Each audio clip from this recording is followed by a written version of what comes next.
Okay, guys, welcome. We're going to talk about point of view, narrative perspective, author's point of view. Okay, now, guys, it's really important to keep in mind the difference between dialogue and narration. All right, that's what's really going to help us figure out what point of view the author is using. So, guys, dialogue is when a character speaks. Usually it's found in between quotation marks. Narration is when the narrator speaks. Now, like I said, quotation marks is usually what separates narration from dialogue. Let's look at an example. Help, my cousin Jack said. Here, help is the dialogue, and my cousin Jack said would be the narration. That's the part where you're going to look for point of view.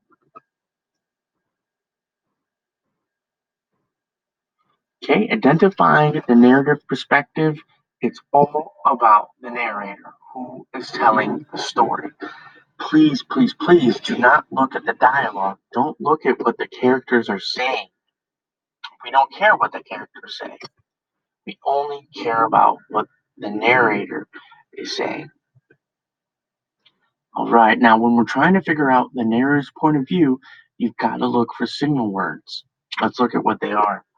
When we're talking about first person point of view, you want to look for I, me, my, mine, we, us, and ours. When you're looking at second person, you want to look at you or your.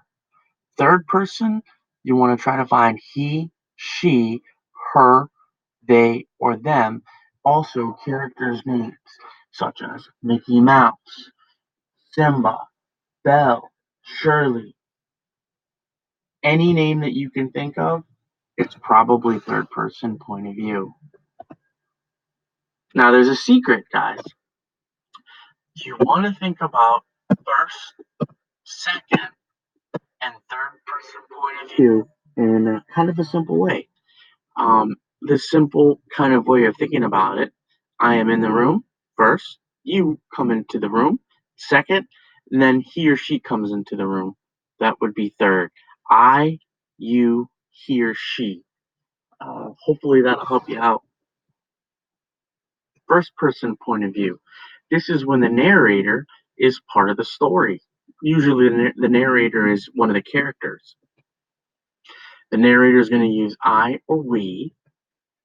Let's look at an example. Here we have I went home, Tim came over, I couldn't play. You'll notice that I is highlighted. However, Tim came over is not highlighted because that's not an example of first person. It has to have I. We look at second person. That's usually for instructions. You'll find second person point of view in cookbooks, recipes, and a lot of how-to videos. Let's look at an example. First, you gather your materials. You add a cup of sugar to the flour. Then you mix them together. Then you place them in the oven and cook them for 30 minutes at 350 degrees.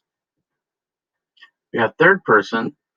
That's when the narrator usually isn't involved. It's usually when someone's telling someone else's story. You hear and you read lots of he or she and character names. Again, Mickey Mouse, Tiago, Shirley, Lisa.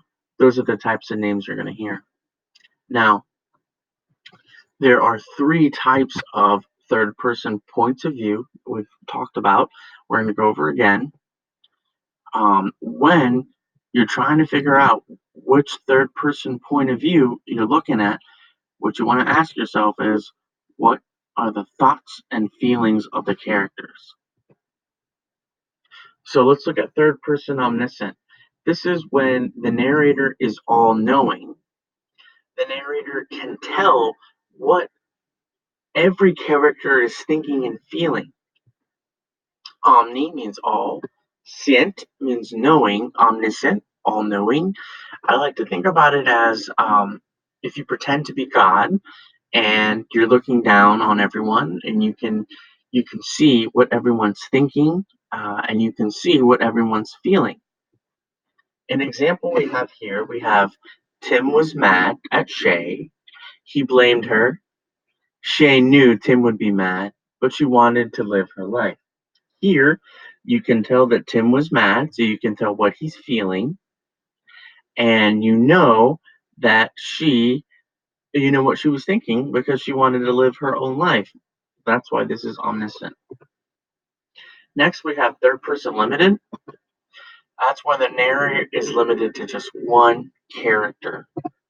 In other words, the narrator can tell the thoughts and feelings of just one character, but you have no idea what the other characters are thinking or feeling.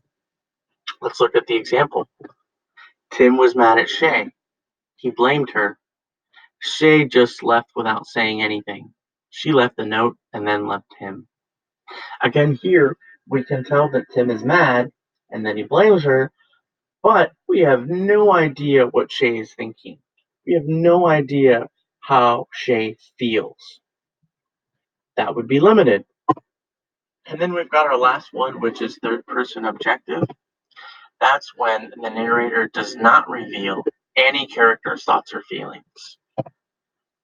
Really, you have a lot of dialogue and the actions are narrated.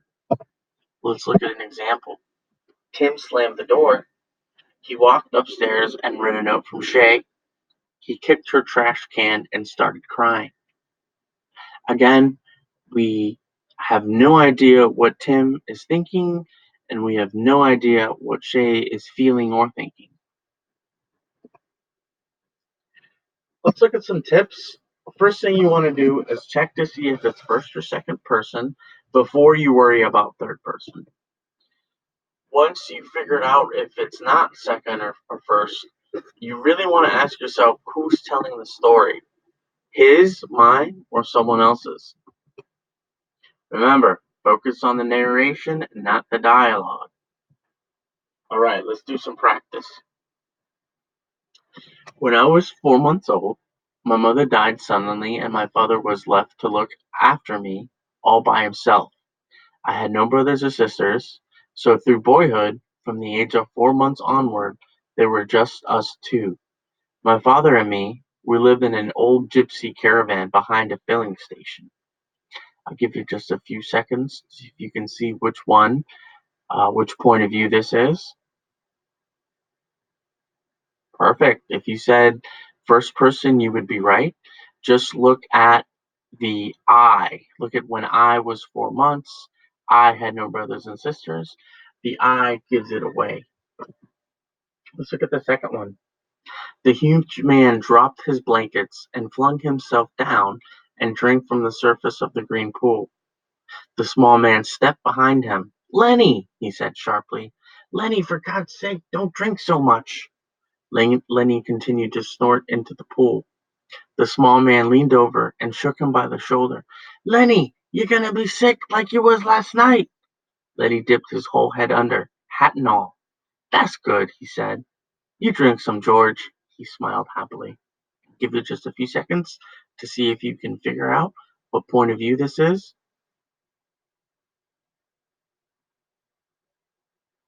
Perfect. If you said third person point of view, you would be right. Just look at the he said. Look for he said.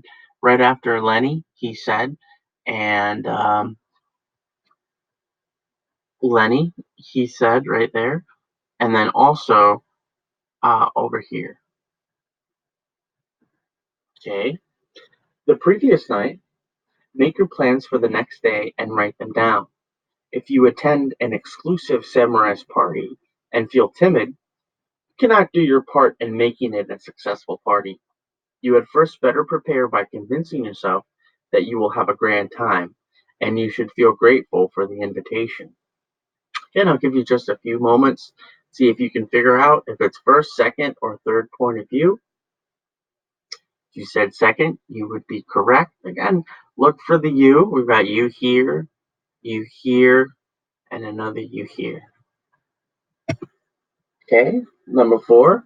Harold Davis took a deep breath and slowly started to peel the gauze from the wound on his grandmother's leg.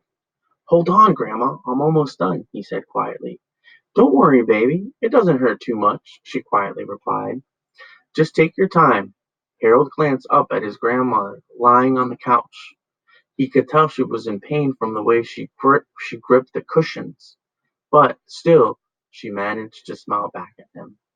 Another few seconds to figure out. Remember, look for those signal words.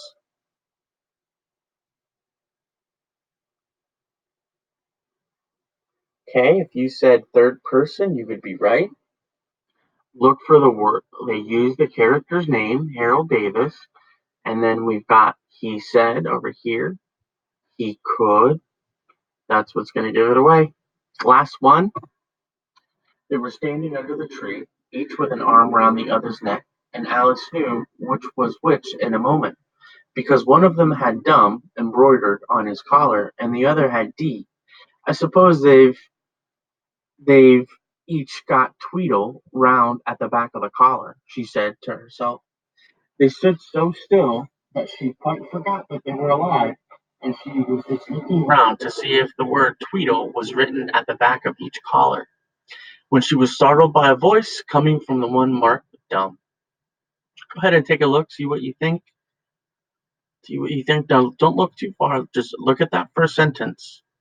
And if you said third person, you would be right. Just looking at this first word, they were standing under a tree. They will give it away. Guys, I hope you learned something. Let's go ahead and do some more practice because we got to make sure we get this. Have a good one.